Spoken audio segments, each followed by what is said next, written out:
Hello, this is Justin7 with SportsbookReview.com. I got a request from V-Bomber to do a video on props. So I'm going to show you all how to price one prop, and that is looking at this week's game of Miami versus Denver. How many passing yards do you think Cutler will have? Now, props are easy money. The lines are routinely horrendous. So when you're trying to price props, you don't have to price them perfectly. You just want to get close and you look for things that are off. So a key component if you're going to be a prop player is to be able to price a lot of these very quickly. So ideally, you don't want to spend more than 2 minutes figuring out the price of any prop. If you study lots of props and price lots of props, you'll find literally hundreds of betting opportunities every week, and every one of them you can have a small hold. And there's a lot of professional players who can actually make a good living just betting props. So with that in mind, we're now going to look at how many passing yards do you think Cutler will have this week. First, let's take a look at his game log for this year. I'm getting his stats off of Sportsline.com in the NFL section. Now, if you look at his stats, he's had 7 games, and you'll see he's been averaging 266 yards a game. What you want to make sure of, though, is that he's not all over the place. Mainly, you want to make sure that his average is pretty close to his median.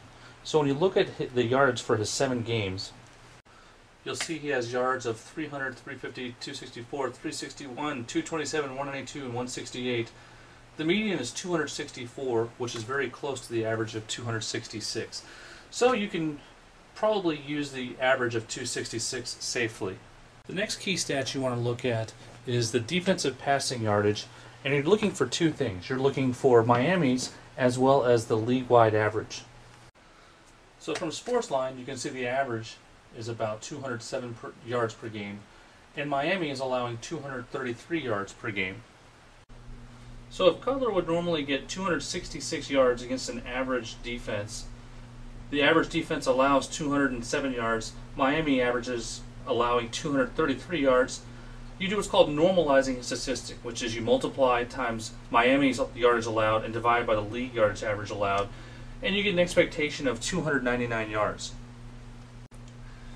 If my number was 299 yards for his expected passing yardage, I would bet under 320 or over 280.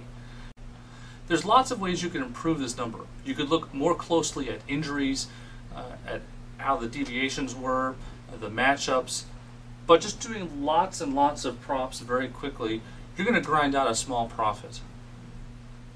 One minor post note. One reason I picked this game is that the spread was close to 3. If you have a game where there's an expected blowout, for example, a 14-point favorite, you generally have lower passing yardage for the favorite team and higher passing yardage for the visitor. But in this matchup, you didn't have to worry about that. This was just one example of a way to compute a number for a prop, and there's lots of different methodologies based on the type of the prop. But on any kind of statistical prop, on a player stat, you can use a similar methodology as long as ideally each player has 10 games, although here I did it with just 7. If you have any other gambling related questions, feel free to write me at justin@sportsbookreview.com.